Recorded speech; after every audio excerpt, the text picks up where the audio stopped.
என்னை சாட்சியாக இருக்கேன் தேவனுக்கு போடான கொடி நன்மை செலுத்துகிறேன். இதை அறியாதிருந்த என்னை வேதந்தாமே இடத்துல போட்டு சேர்த்த அந்த மேலான கிருபைக்காக நான் நன்மை செலுத்துகிறேன். நாங்கள் நிச்சயிக்கப்பட்ட குடும்பம் தான். நிச்சயிக்கப்பட்ட சபையை நாங்கள் ஆராய்ந்து கொண்டிருக்கிறோம். கடந்த நாட்களிலே அதிகமாக நான் உடைக்கப்பட்டவர்களாய் காணப்பட்டேன். எங்கு செல்வேன் எனக்கு ஒரு பதில் இல்லையே என்று மிக சமூகத்தில் இருந்தவர்களும் நான் சோர்ந்தவர்களாய் காணப்பட்ட போது கடந்த ஏப்ரல் மாதம் 13ஆம் தேதி அருமையான ஆவிக்குரிய சகோதரிகளான அவர்கள் மூலம் இந்த ஜீவங்களில் ஒரு பத்திரிகை எங்களை கையில கிடைத்தது. 2 நாட்களாக அந்த பத்திரிகையை வாசித்து அதில் செய்தி அதில் உள்ள சாட்சிகளை எல்லாம் நான் பார்த்து கொண்டு அருமையான சகோதரருக்கு நான் ஃபோன் பண்ணினேன். ஃபோன் பண்ணி ஒரு சில காரியங்களை சொன்னேன். சகோதரர் ஜெபித்து விட்டு நீங்க வாங்க உபவாசப்பட்டவங்களா இருக்குன்னு சொன்னாங்க. ஆனாலும் ஒரு பொறுத்து நான் அந்த புக்கிலே பார்க்கும்போது அநேக காரியங்கள் பொருத்தனை ஊழியர் சொல்லி பார்க்கும்போது நானும் ஆவிக்குரிய வழியை நடக்கிறபடினால அந்த சத்தியங்களே அருமையான சகோதரர் சொல்லும்போது நான் ஏற்றுக்கொண்டு வேறு சமூகத்தை ஜெபித்துக் கொண்டு அருமையான சகோதரரை இல்லத்தில் கடந்து போனேன். நான் என் சகோதரனால கடந்து போய் சகோதரியை சந்தித்து நாளைக்கு போகலாம் என்று இருக்கிறேன். நான் போகும்போது ஒரே தூக்கி கொண்டு போறேன் என்று நாங்கள் 3 சகோதரிகளாக 15ஆம் தேதி ஏப்ரல் 15ஆம் தேதி இந்த இடத்தை நாங்கள் கடந்து வந்து அருமையான சகோதரன் நாங்கள் சந்தித்து சகோதரன் நான் தேவ சமூகத்தில் ஆவியானவர் ஏவினபடி ஒரு பொருத்தனோடு நான் கடந்து வந்தேன். ஏவந்தாலும் அந்த பொருத்தனை அங்கீகரித்து எங்களுக்காக சகோதரர் ஜெபிக்கும் போது அனைத்து காரியங்கள் வெளிப்படுத்தினார்கள். ஆனாலும் அந்த வேதனையோடு இருந்தாலும் தேவன் முடியுமாறு நான் விசுவாசத்திற்கு அருமையான சகோதரிகளை அப்படியே ஜெபித்து அனுப்பினார்கள். எப்படியாவது உபவாசப்படுத்தி கடந்து வாருங்கள் என்று சொன்னார்கள். அதே போல கடந்த நாட்களிலே நான் பொருத்தனை பண்ணி ஜெபித்து கடந்து போனேன். என்னுடைய மகனுக்கு போன் வரவில்லை 4 மாதங்களாக. அதிக பாரமா இருந்தது. அவன் துபாய் தேசத்துல இருக்கிறான் குடும்பமாக. அவருடைய மனைவி இருந்தால் எங்களை அதிகமாக பிரச்சனை பண்ணி கொண்டிருந்தார்கள். போன் வரவில்லை என்று நான் வேதனையோடு இருந்தேன். உறக்கப்பட்ட இதயமாய் காணப்பட்டேன். ஆனாலும் கடந்த உபவாச கூட்டத்திலே நான் கடந்து வந்து அருமையான சகோதரர் ஜெபிக்கும் போது மகன் வருவான், குழந்தை மடியிலே போடுவா என்று சொல்லி ஒரு வார்த்தை எங்களுக்கு சொன்னார்கள். கற்றுக்காமே மே மாதம் 11ஆம் தேதி இந்த உபவாச கொடுத்து கடந்து வந்து போன ஒரு 7ஆவது நாள் மகனும் மனைவியுமாக வந்தார்கள். பிள்ளை ஒரு ஃப்ரெண்ட் வீட்டில் விட்டுட்டு அவள் நம்ப முடியாம அவளுக்கு ஒரு பயங்கரமான சூழ்நிலை கட்டு அவள் செய்த பாவத்தை நிமித்தம் அவளுக்கு ஒரு போராட்டம். அவளுடைய குடும்ப வாழ்க்கை சமாதானம் பெற்ற சூழ்நிலை ஒரு கீழ்ப்படிவு இல்லாதபடினால சத்தியத்தை அறிந்து ஒரு அறியாத வாழ்க்கை அவளுக்கு காணப்பட்டது. ஆனாலும் இந்த இடத்துல நான் வருவதை நினைக்கவில்லை. இந்த மனமானங்கள் அந்த நாளிற்கு என்பது படிப்படியாக மகனும் 11ஆம் தேதி கடந்து வந்து 9 மணிக்கு வந்துவிட்டு 10 மணிக்கு உடனே நாங்கள் காரிலே போய்விட்டான்.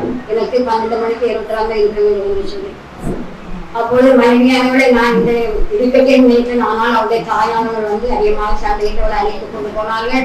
போனவரை இங்கு எந்த பதிலும் இல்லை. மகன் போய் சேர்ந்து பிள்ளை ஒரு தாயரை வைத்து பார்த்து கொண்டு இருக்கிறான். இந்த நாட்களும் பிள்ளைக்கு 2 மாத விடுமுறை இருக்கிறபடியினால் அவளுக்கு ஒரு நம்ம பக்கத்துலேருந்து ஒருத்தங்க வேணுமா அப்படின்னு சொன்னான்.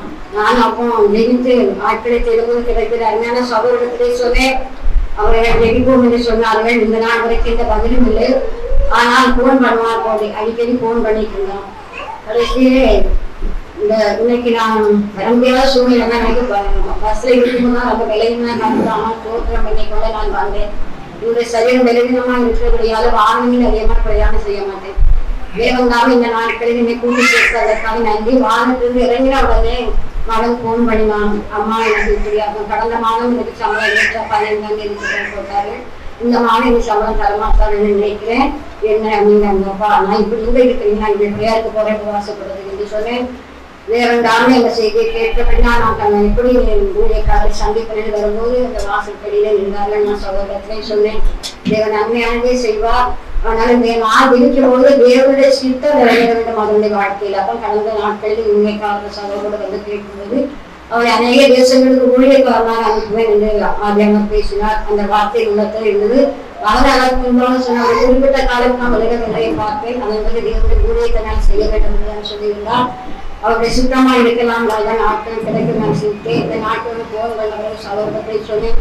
தேவன் வசனம் சொல்லுறபடியே புஷ்பம் சொல்லுதே அவரை கொடுத்தவன் என்ன எழுதி வச்சிருக்கிறார்களோ அதெல்லாம் நிறைவேற வேண்டும்.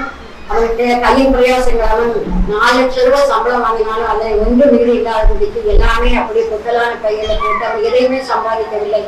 நமக்கு எதுவுமே சேர்த்து வைக்கவும் இல்லை. எல்லாம் மருத்துவமனை, மருந்து, வீணான மருந்து செலவு, பஸ் டிராவல், இப்படிப்பட்ட ட்ரெயின் டிக்கெட் இப்படிதான் போகிறதே ஒழிய எந்த கடின பிரயாசத்தினால் எந்த பலனும் இல்லை. குடும்பத்திலே சமாதான குறைவு, எங்களுக்கு வியாதிகள் இல்லை, எங்களுக்கு மருத்துவ சிகிச்சை. இவருடைய கணவருக்கே கடந்த நாட்களில் முட்டு அறுவை சிகிச்சை நடந்து அதற்கு ஒரு 3,4 லட்சம் ரூபாய் செலவாகும். இப்படிதான் கடந்து கொண்டதை ஒழிய எனக்கு அறிய பரவாயில்ல. ஆனாலும் கர்த்தருடைய வார்த்தையை அறிந்தனா அவருடைய சித்த எதுவும் அதை நான் அறியறதுனால எனக்கு அந்த சித்தத்தை அறிந்து கொள்ள முடியவில்லை. இந்த நாட்களே அருமையான சகோதரி தேவன் சந்தித்து வைத்தார். இந்த நாட்களே மண் இப்படி பேசியிருக்கிறேன். ஆனால் அவனுடைய வாழ்க்கையில தேவ சித்தம் நிறைவேற வேண்டும். அந்த அந்நிய தேசத்திலே மகள் அவனுமா இருக்கிறான். மனைவியான தாயோடு அவளுக்கு பயங்கர போராட்டம். குடும்பத்தோடு வாழ முடியாதபடிக்கு அவள் செய்த பாவத்தை நிமித்து அப்படிப்பட்டதான் ஒரு சூழ்நிலை இருக்கிறது. ஆனாலும் அவளுக்கு அவர் பொறுத்து நான் செய்ய வேண்டும் என்பதை நான் வாங்கித்திருப்பேன். கர்த்தர் எனக்கு ஒரு வழியை தரப்பா நான் விசுவாசிக்கிறேன். அவளோடு வந்து அந்த பொருத்தனையை செலுத்த வேண்டும், அவனோடு இந்த பொருத்தனையை செலுத்த வேண்டும் நான் வாங்கிக்கிறேன். கர்த்தரான இந்த பொருத்தனை நிறைவேற்றி தருவாராக. அப்படி மகனும் உண்டு ஒரு மகன் தான். மகள் வந்து அரசாங்கத்தில் நர்ஸாக வேலை பார்த்து கொண்டிருக்கார் பெரம்பலூர்ல. அவருடைய கணவனுக்கு வந்து ஒரு குண்டாக திருநெல்வேலியில் வேலை பார்க்கிறார். பிள்ளைகள் ஆசாரிப்பணம் ஸ்கூல்ல அவருடைய காட்டு இருந்து கொண்டிருந்தார்கள். அதை குறித்து மாதத்தோடு சமூகத்தை ஒரு இடத்திலே சொல்றேன். குடும்பங்கள் ஒரு இடத்திலே வர வேண்டும் என்று சொல்லி சொல்லியிருந்தேன். தெரிவித்தார்கள். இந்த நாட்களே அவளுக்கு இந்த ஆசாரிகளும் மெடிக்கல் காலேஜில் ஒரு சீட்டு ரிட்டையர் ஆகியிருக்கு. அதற்காக ட்ரை பண்ணி கொண்டிருக்கிறார்கள். கர்த்தருக்கு சுத்தம் அந்த காரியத்தை வாய்க்கப்படி தர வேண்டும். இந்த விண்ணப்பத்தை இப்போதுதான் இந்த இடத்திலே வைக்கும் சகோதரத்தை சொல்லவில்லை. ஏற்கனவே வந்து தேவதாமே அதுவும் கர்த்தருக்கு சுத்தமான வாழ்க்கைகளை தந்து கணவன் மனைவி பிள்ளையாக இடத்திலே அவர்கள் இருந்து தேவனை ஆராதிக்க அவருடைய பணியை செய்ய பிள்ளைகளை பராமரிக்க கர்த்தருக்குள் வழக்கத்தைக்க தக்கதான அவர்கள் வழிநடத்த விட வாசிக்கிறேன். அடிமைகளும் நாங்களும் பிள்ளைகளற்றவர்களைப் போல வயதான காலத்தில் இருக்கிறோம். நான் பலவீனமாக இருந்தாலும் தேவ கிருபையிலே ஒவ்வொரு நாள் இரவும் பதில் சார்ந்தது. ஒவ்வொரு நேரம் பலவீனம் தான். நான் மருந்துகளை எடுத்தால் எனக்கு நிரந்தரமான விடுதலை இல்லை. சத்தியத்துவம் விடுதலை கேட்பதற்காக நான் எதிர்த்து வாங்கித்துக் கொண்டிருக்கிறேன். கத்தலாக எங்களுக்கு சத்தியத்தை கேட்டு விடுதலை ஆக்குவார்கள் நான் விசுவாசிக்கிறேன். அடிமைகளும் பிள்ளைகளும் குடும்பங்களும் கர்த்தருக்கு சாட்சியாக தேவனோடு நாடாட்டும் விதத்தை வாழ வேண்டும். அப்படி வரியை எதிர்நோக்கி காத்திருக்கிற மக்களால் நானும் பிள்ளைகள் குடும்பங்கள் காணப்படுவதும் வாங்கி கண்ணுடைய வாழ்ந்து இருப்பதெல்லாம் கர்த்தர்களுக்கு நிறைவேற்றி தருவார்கள் விசுவாசத்தை எங்களுக்காக நான் நிதி அருமையான சகோதரன் நான் நன்றி சொல்லி சாட்சியை